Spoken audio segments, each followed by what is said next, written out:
mosquitoes. all the time. Ow, now I can't hear anything in my ear. Episode 4. We're here again. The check-in. The clearing check-in.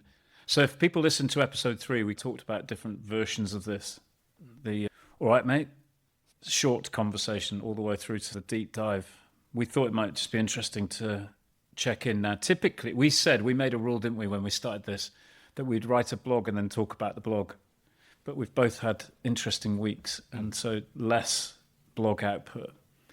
So this one's a bit, what do they call it when you're jamming in a jazz band? I've not been in one. Freestyle. We're freestyling. Yeah. Yeah. Or swimming.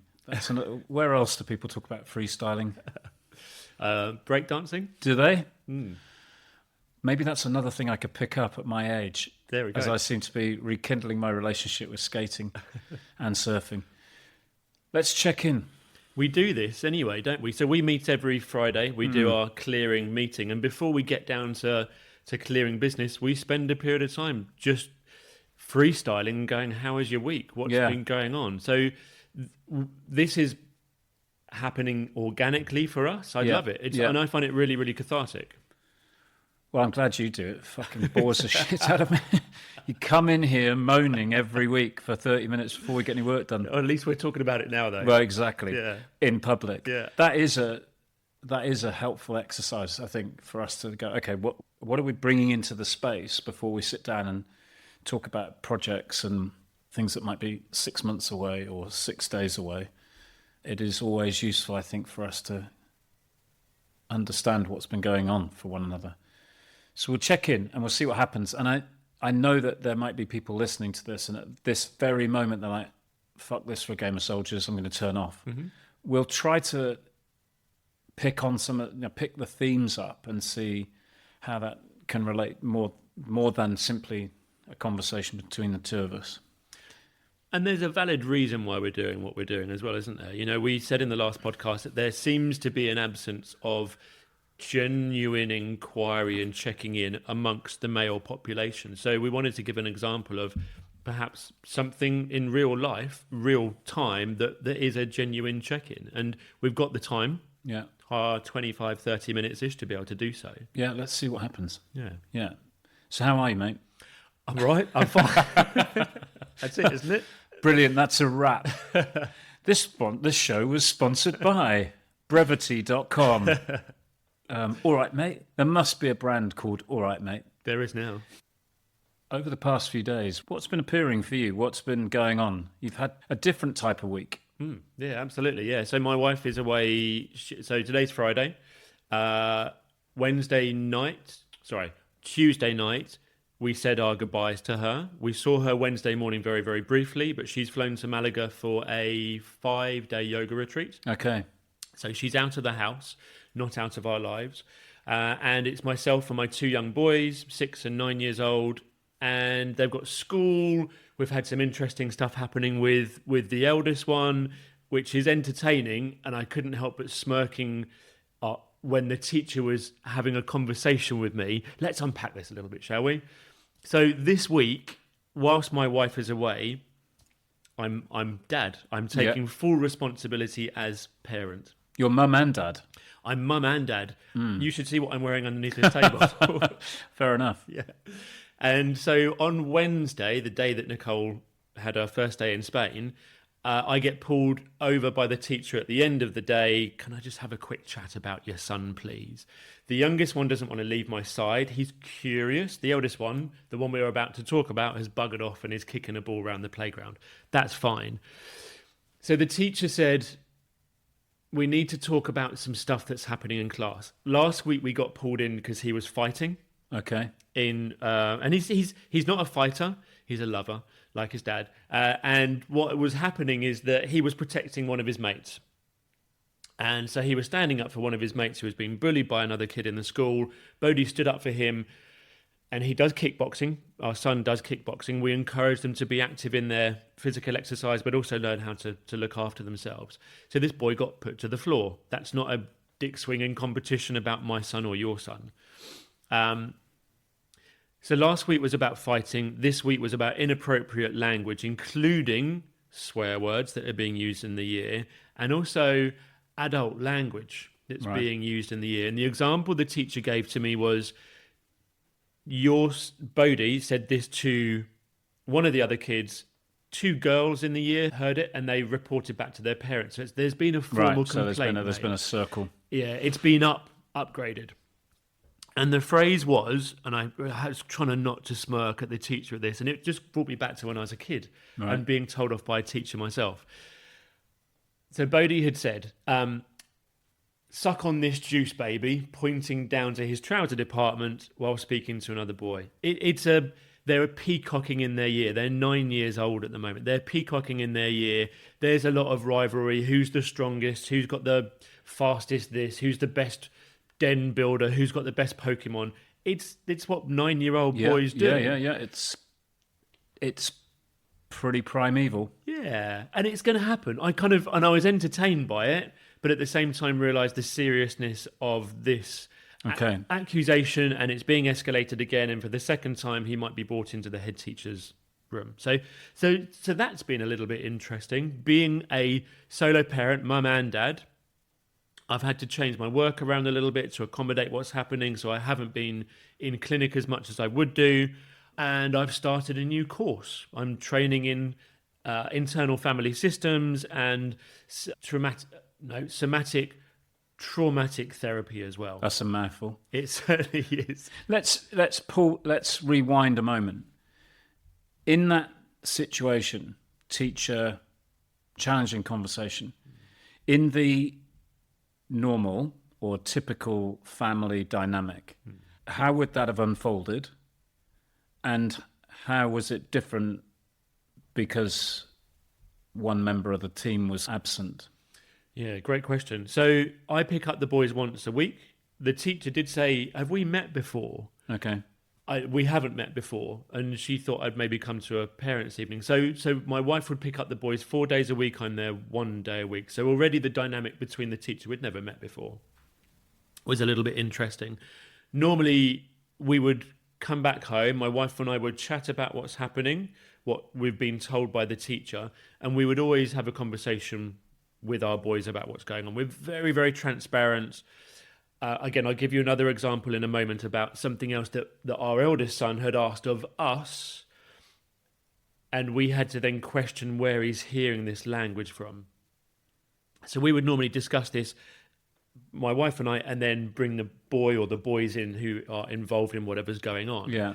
So the question that was asked of this earlier on this week was, what is 69? Wow. Yeah. Direct. It's something that had From the been little one or the big one? From the big one. But my concern is that the younger one starts to pick up on this, and then he starts to inquire about some of these adult terms. Yeah. Now, there's a significant difference between a 9-year-old using swears and adult language in school and a 6-year-old using this kind of language. Yeah. So that dynamic shifts, and then there's a bit more of an accusatory finger perhaps pointing back in our direction, maybe, assumptively from the school as an assumption. So, or that might be parents projecting that that's what's happening. But I understand it. Yeah. I understand it. How did you adapt your behavior as you were the single parental part of that dynamic this week? Yeah. It was actually, I journaled about this on the night because I felt I connected deeper with my son. On a one-to-one basis, the younger one had gone to Behaviours that night, and so we had an hour, myself and the elder one, Bodhi, just sit and just talk and go through labels that we get given by people and by society about people that we should hang out with, and maybe people who are less interested in our well-being. Kids who might fight, kids who might use swears, kids who might use adult language and talk about 69. So the challenge here is, not only is he using adult language that's inappropriate, his understanding of what that meaning is completely abstract from what the actual true meaning is. Yeah. So it becomes very, very loaded very quickly. I don't want to tell him what 69 is. I don't want to be fully transparent with him at 9 years old. But what I do need to understand is that why he's using that language, and we need to be really clear about the inappropriateness of it. Now, it's not something that my wife and I would ever use at home, that language. We might swear every now and again. I'm a parent, I'm a human being. And so he's probably heard some swear words. Yeah. But it allowed us that time in me being there, solo parenting, to explore with him on a one-to-one basis. And I felt a deeper connection with him. I felt connected in a way because we were having a bit more of a grown-up conversation in a way that we have never done before, probably because there's never been the opportunity, but also it's not something I'm having to firefight, if you like, as well. So I felt closer to him. And since then, it's been actually quite nice that we've been feeling a little bit more closer as dad and son. Not that we weren't beforehand, but the opportunity that's come off of this is actually quite heartwarming and quite nurturing within the family unit itself. And I guess there's that default inter-family dynamic that is in a typical week, in a typical situation, and then this is not the default setting. And so there's opportunity in that. It's also challenging. I'm imagining that thing where you kind of pass a child's emotional state from one parent to the other, or at least have a sort of a pressure valve that you can let off with some personal time or whatever, just becomes a little bit, it's reframed, isn't it, in a week where you're sort of single parent. I mean, some people that is the way that they spend every week. So we're coming from a position of our own sort of lived experience. Where was the source of that, the playground phrase, not the other ones, but where did the suck on this thing come from? I mean, does he know where the origin was? Does it really matter? He denied it. What, that he'd said it? He denied that he'd said it. Okay, and normal. Really, really normal. And actually later on in that evening, we also spoke about whether we might lie in certain situations to cover up the truth or to cover up how we might feel when we're confronted with a reality of, I've been seen or I've been found out. Yeah, sure. And so that was a really, really interesting conversation. Yeah. The 69 thing, what he said to me, it was a deflection, that the person that he had heard the phrase 69 from was another boy in his year, but it wasn't the boy that we know had brought up the topic of 69 in the year. So again, Bodhi's protecting his mates. And I get that. And I appreciate the loyalty behind that. The week before, when he'd been pulled in for fighting, I said, you know what I'm really proud in you about, is the fact that you stuck up for your mate and you protected your mate and what you hold dear for you. I said, I really appreciated that. The fighting bit, perhaps not so, but the reason behind what you did was absolutely spot on. He doesn't need to be berated and told off about every action, because it can be very easy as a parent to go, don't do that, stop doing that, or you should never do that.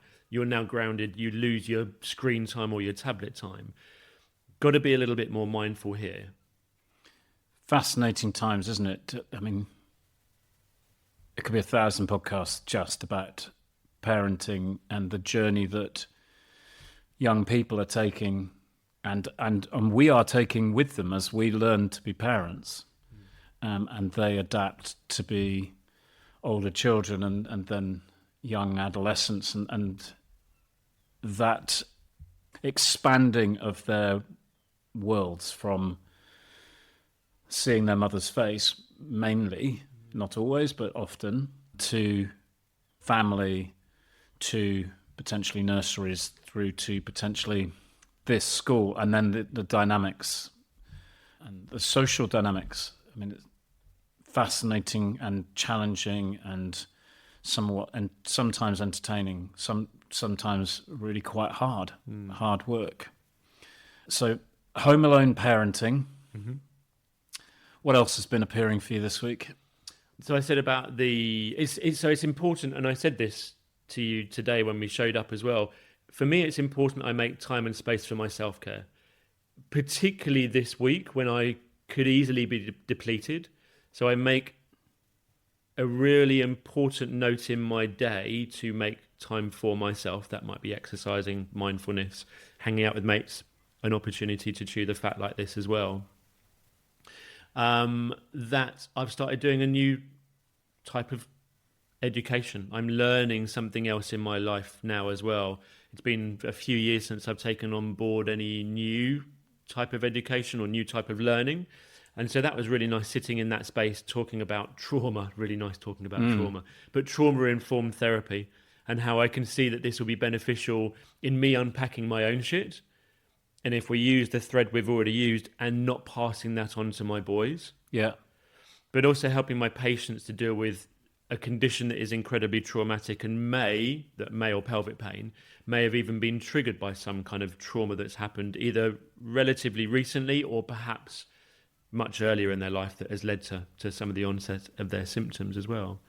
That's been good. Yeah, good to bring new insight into what is already a successful practice, and I know you can oversimplify that as strings to bows, but being able to find something that not only applies to yourself but could also be valuable for others. And in the context of this, I'm sure that there will be times when we talk about somatic felt experience, and we talk about how the past informs our present and our projections into the future. It's inevitable that things like family systems, which is one framework that can be particularly helpful for some people, I'm sure there'll be opportunities for us to bring that into the clearing. So you've loaded quite a bit into your week, but useful that you've been able to also find moments of reflection and calm and self-care. Useful to maintain that.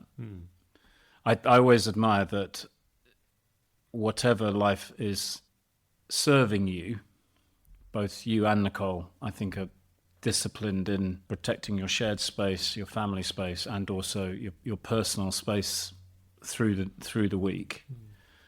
Those things can easily get eroded circumstantially, and sometimes that can be subtle, sometimes less subtle, right?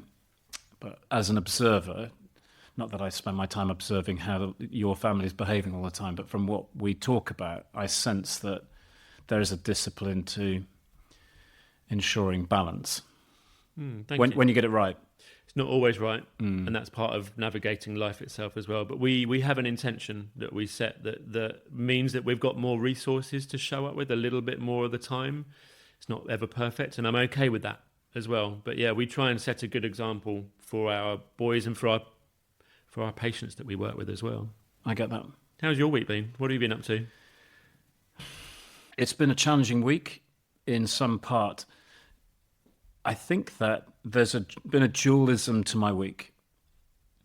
On the one hand, it's been extremely positive, and I've been able to feel really positive about my mental fortitude and my general sense of well-being. That's a lot of words. I felt really happy this week and excited and positive, partly coming off the back of the hike that we did, which I really enjoyed. That was enriching. Conversations that you and I have had with people who might join the clearing in some capacity. These things inspire me. And some of, just the opportunities to train and to move in different ways. But also my ability to compartmentalize things that are outside of my control and my reaction to them. So what we can't control, obviously, we can determine how we react to the things we can't control. And I've been I've been quite pleased. It's not a great term, but I've been encouraged by my reaction to sort of circumstantial stuff at work. It's been a challenging week internally for the team.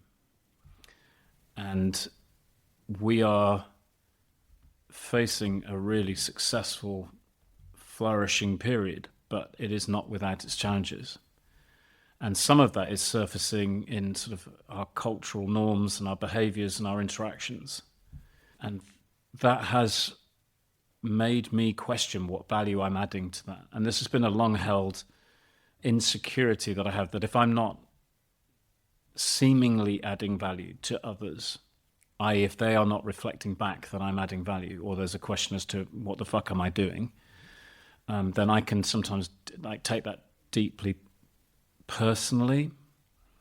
There's a difference between saying, for example, what is marketing achieving as a function and a practice, as opposed to how well am I doing. because I'm the only person in marketing, it's sometimes quite hard to divorce those two things.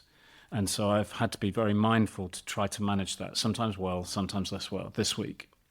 But what I have enjoyed is my ability to deploy countermeasures. To your point about finding balance, I've continued to develop some new interests. Skateboarding is one of them. And I know it's kind of a bit of a joke. 56-year-old guy falls off skateboard, goes skateboarding again, falls off skateboard, buys like hugely rubberized pants to protect lower back and coccyx from further injuries. I joked about, if anybody remembers John Noakes, the Blue Peter presenter in 1978, exposing himself to a generation of kids after tobogganing with a bruise. I have a John Noakes on my ass. But then went to skate school and really enjoyed it. It was sort of 2 hours of unadulterated, safe plywood with some coaching and repetition of a type of movement. And I can break that down systematically and go, okay, this is about balance, proprioception, spatial perception. But it was also a little bit about banter, polite humor, shared experience, some camaraderie, some high fives.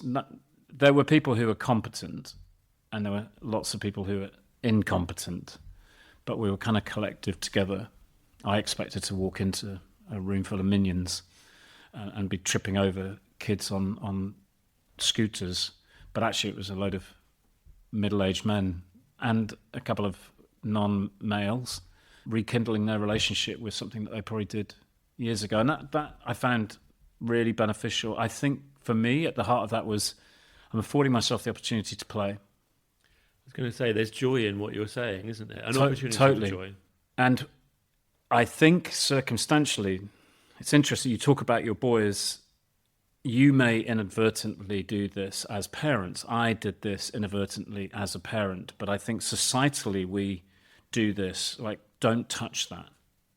Stop, and I don't mean the bit down there in that area, but it's like, stop doing that. Like, don't climb up the curtains. Stop that. Why are you making so much noise? And we put ourselves into smaller and smaller boxes. And at some point, many of us, not always, it's fair to say that there may be aspects of our lives where there is playfulness. I think that sometimes I've lost a sense of that, with the exception of trail running, which is kind of long-form play. But when we're children, the majority of our waking life is playful, right? It's curious, it's experimental, it's building dens. I read a post this week about someone who said that if we could take childlike tendencies and re-embrace them. She was in a business context and there was a thing about innovation. And she said if my son had sort of been in that group, by the time they had even worked out what the project plan was, he'd already built a den. Yeah. And he was doing trial and error. And within minutes, he had built a den. Whereas, a systematic enterprise would be still defining who the project manager was and what the racy was, if you know what they are. And so one wonders whether there is a benefit to more play. It's like, yeah, okay, I'm spending 2 hours skateboarding. I can justify it with, actually, there's a lot of benefits to this. But actually, it's just a bloody good laugh. So balancing that ability to use active stress. So this is not a meditative practice, although one could argue that skateboarding could be meditative with its repetitious practice, potentially. And yes, I guess the better I become at it, the lower my heart rate will be. But this is not meditation or breath work or sitting statically and down-regulating. This is stimulating and energizing, and there's failure, but it can be a real relief from, say, systematic business-related stress. It's contrast, isn't it? So that's been useful for me this week. Yeah, that has been to go, I can manage better when I've got these pressure valves that I know how to release. Yeah, I was going to ask. So I guess a reflection momentarily. we can back ourselves into so much safety, can't we? Or conformity. We can't be. You're of a certain age. You should behave a certain way. You shouldn't be engaging in other acts or behaviour. But actually, we lose so much of that just inquisitiveness of life. And I think it's so Yeah. important to find that balance. And that's what I appreciate about what you're saying in the parental role, is to say, okay, that there's a consequence of maybe using this type of language in that context. Yeah. However, you weren't sort of saying, like, you weren't being draconian necessarily and saying, okay, well, you cannot say these things and you mustn't be expressive. You were talking about consequences and consideration, which may encourage still playfulness. Your son will develop into an adolescent, and there'll be many more circumstances. So there's a soft guide to something, but not sort of a complete removal of opportunity. I guess is my point. Yeah. And I think we fear in adult life failure, both personally and I think also how that might reflect on us as parts of systems. Yeah. And yet when we're in innovation workshops and stuff, we're encouraged, oh, there's no such thing as a bad idea, but we know that we're in a pejorative environment. Yeah. Or, just say anything you like, but it's still competitive. Or you have those enforced plays where someone puts a box of Lego in front of you and tell me an icebreaker. And it's like, oh, really? So, yeah, I think it's about getting that balance right. And I am enjoying just... using it as a learning opportunity, really. How did that then feel? So you've gone and had 2 hours of on plywood, high fives, camaraderie. Everyone's in a kind of a learning situation as an adult, which in itself is quite interesting as well. Putting yourself in that experiential learning environment where you are probably going to fall off and more than once. Many times. Yeah, that's a complete juxtaposition from being in a board meeting and having quite serious conversations around the consequences of us not creating the right, what was it? It's not community feel that you culture. said, cultural feel that you're working on. They're completely different. They're very removed from one another. And there's a bit of, I can hear great balance here as well. Yeah, we can be we're multimodal, right? I can be serious and I can also be playful and I can experience fun and joy, but I can also understand and navigate complexity, and I think that's inevitable. Unless I become incredibly proficient at skateboarding, it is unlikely that that's going to be the source of my income generation. Although, never say never. Tony Hawk's doing all right. Tony Hawk's has been doing all right for a considerable period of time. Yeah. That's just conjured another thought. We'll come back to it. But I think that just knowing where there can be lightness means that I am more capable of then managing the complexity and where there's heat and friction. I think it's also been interesting to know that my dry January has become dry February. So I'm still in an abusive relationship with alcohol because every time I get stressed, my first thought is I could murder a pint of wine, but I haven't done it. Yeah. And if this week that I've just been through were a typical week and I had been drinking, I'd be 4 bottles. I'd be minus 4 bottles probably.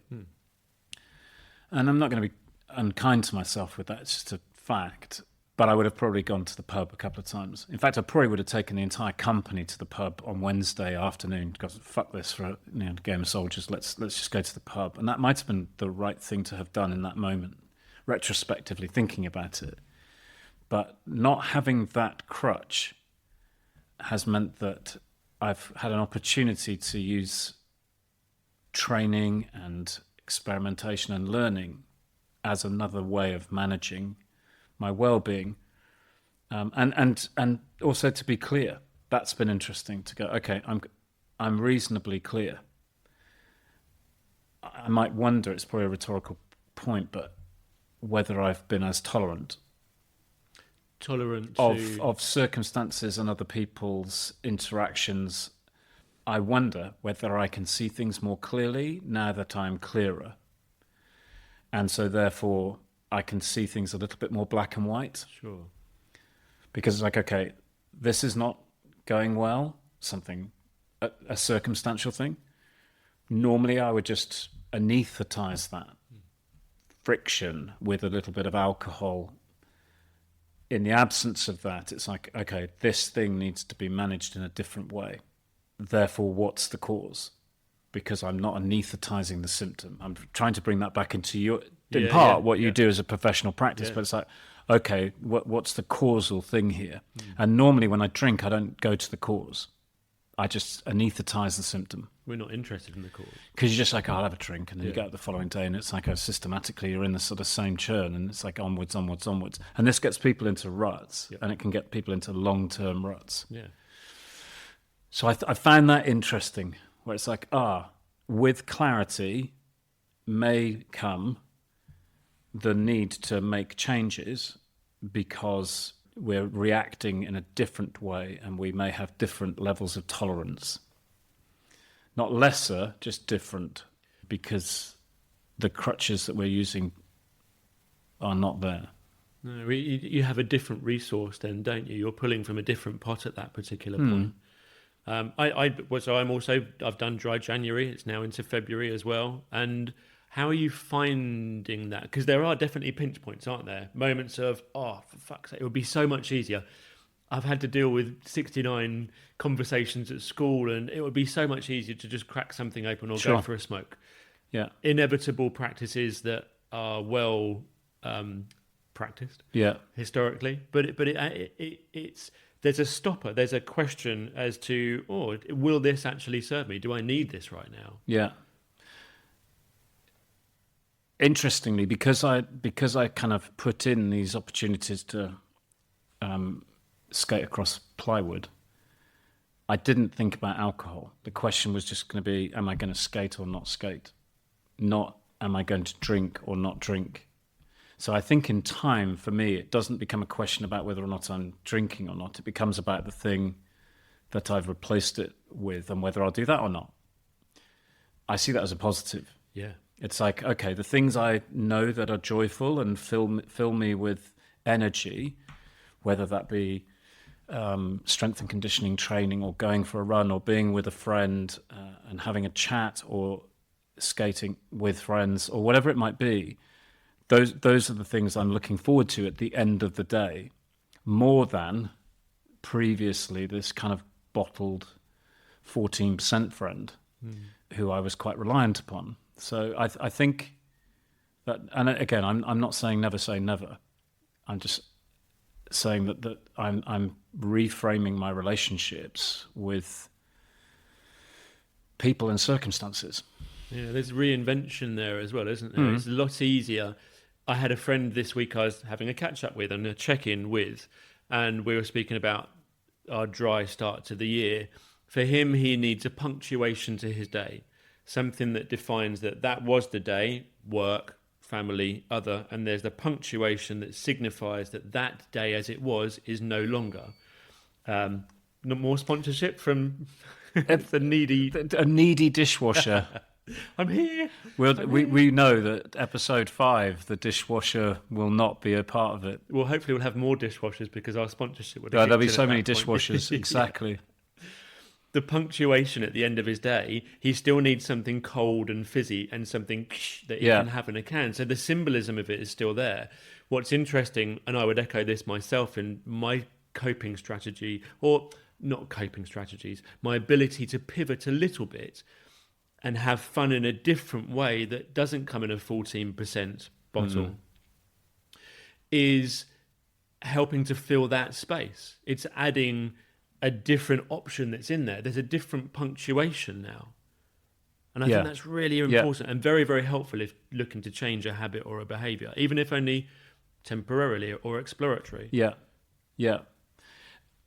I totally agree. It's that changing the conversation from what I don't have to what I now do have. It's quite easy, particularly with the alcohol thing, to go, well, I don't have this, and I don't have this, and I don't have this. For example, it's a social lubricant. Oh, well, I don't have as much confidence when I go into a party situation or a sort of, those types of environments because I've got a drink in my hand. So that's a I don't have. It's a lesser thing. But it's like, okay, well, what are the upsides? What are the benefits? Even if it's as simple as, I wake up in the morning clear, and without the sort of like the jet lag of 2 or 3 glasses of wine, and that's not to be judgmental of it, and also to not say that it is forever. It's just an observation that I think that navigating some of the situations has been easier when I've replaced it with more obviously healthy things than, I'm not saying that it's always unhealthy, but less healthy, generally speaking. So that's definitely been an observation. Let's move the check-in to what lies ahead. What is it that's exciting you about the weeks ahead? I mean, clearly and obviously more light, longer days. So Wednesday I have a day to myself where I write now. So my ability to adapt and have some fun and exploration of my own journey through life is coming through keyboard and pen at the moment. Great. I'm really, really enjoying that pivot. Wednesday for me, I sat upstairs, we've got French doors in our bedroom, opened them up so I could get the sunlight and have no cold breeze coming. I sat there in a pair of shorts writing, basking, marinating in the warmth of the sun. There was a little bit of warmth if I shut the door so there was no breeze coming through. The change in season, the impermanence of the deepest, darkest days of winter. Moving further forwards, I'm curious to see where a dry February leads me to. Probably the start of March, and maybe some questions there. I said my wife is away at the moment. I'm going away to Fuerteventura for 5 days of my own self-care. I'm going to go wing foiling over there. There'll be some sunshine, which will be nice. There'll be a chance to drink, but I'm going by myself, so I'm only drinking with myself. I didn't drink at this point last year when I went away and tried unsuccessfully to kite surf. I'm looking forward to exploring with Bodhi a little bit more about what it is growing up for him and exploring that and seeing how that might permeate down into our younger son, our 6-year-old as well. I'm really looking forward to more clearing stuff. I'm really looking forward to seeing how our online circle goes. I'm looking forward to building more of what we are looking to deliver and offer and support and guide and Sherpa is a term that we came across recently, something I've used recently. So Sherpering myself, Sherpering others, and just seeing where it takes me. I'm not putting pressure on myself. I'm not saying I don't want to drink for this much time, or I need to write this many words, or I need to, because I'm doing also resistance training at the moment, I need to get to a certain body style or composition of fat by any particular point. I'm just being a little bit curious. And that feels playful. There's joy and openness to that. And it feels like I'm able to pivot a little bit more.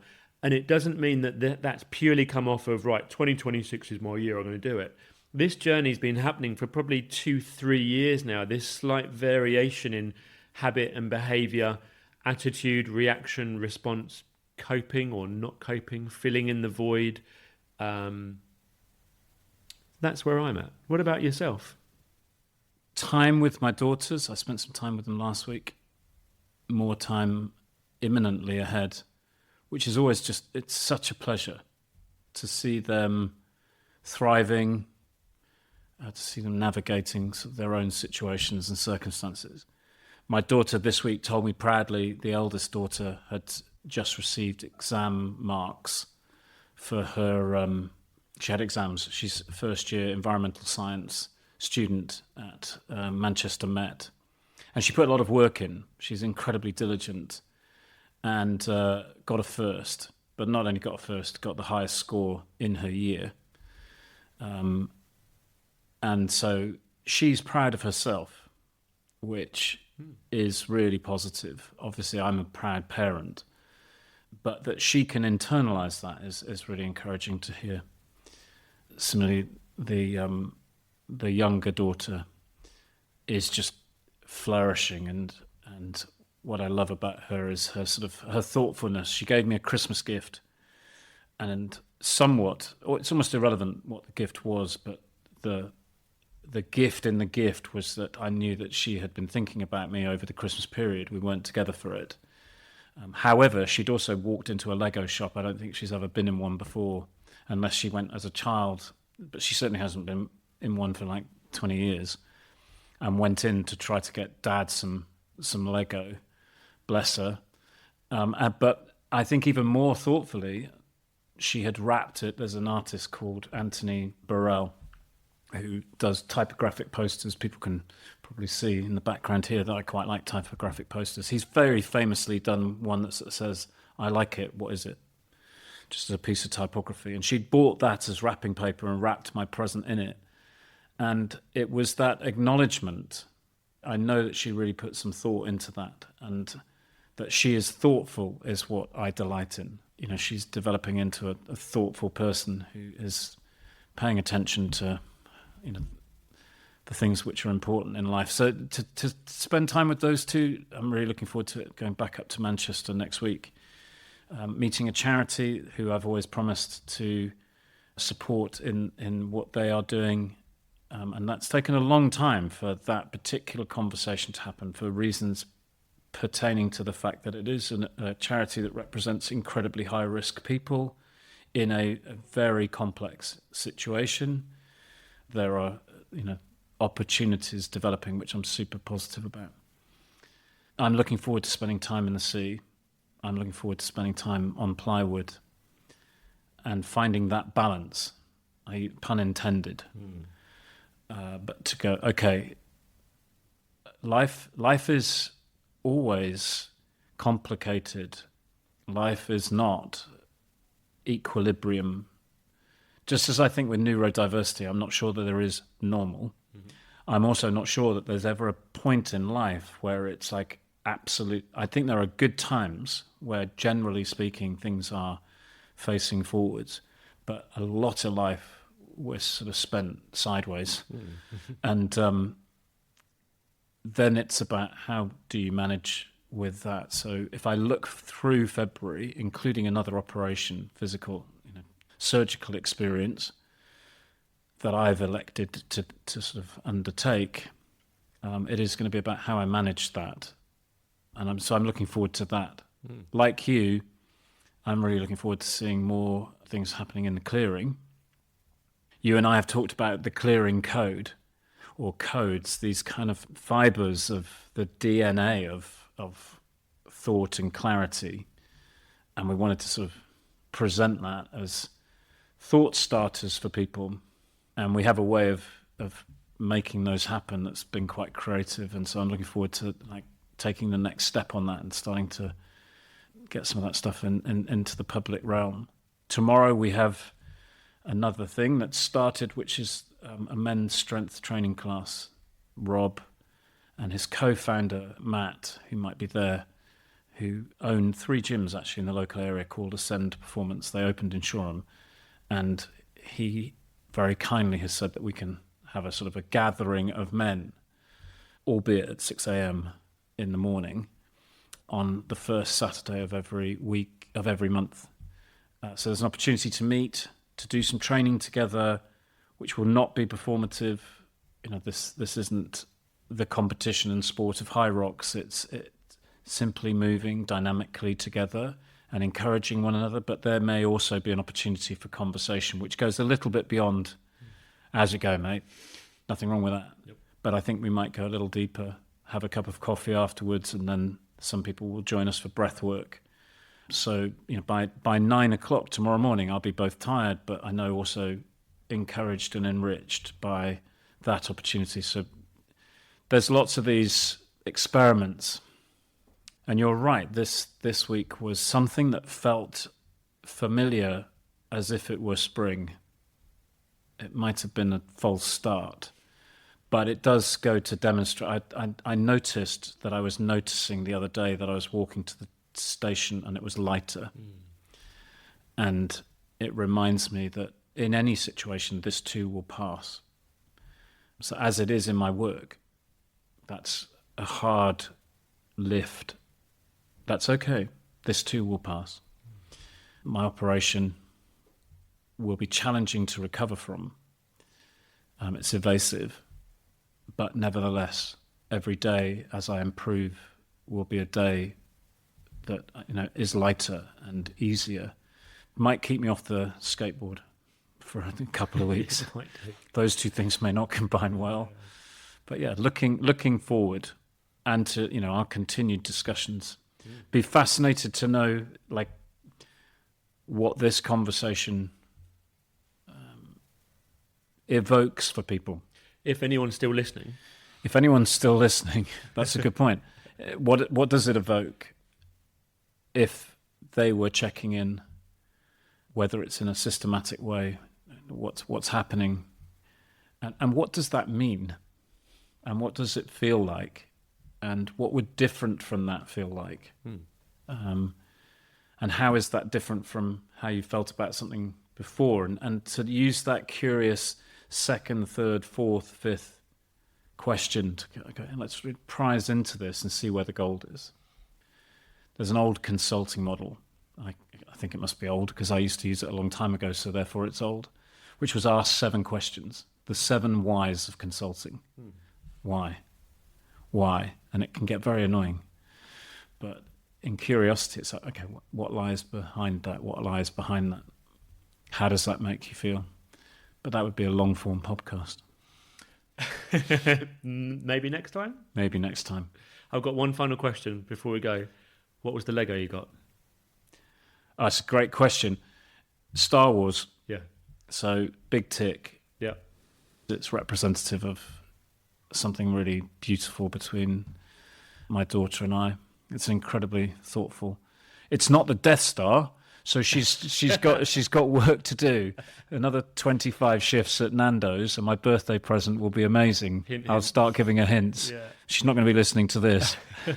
If I start posting on stories, no. She's obviously a brilliant child, brilliantly brought up. Of course. Star Wars Lego. Yeah, there you go. Yeah. There's more to life than Lego. It's great checking in. We'll see each other next week on The Clearing.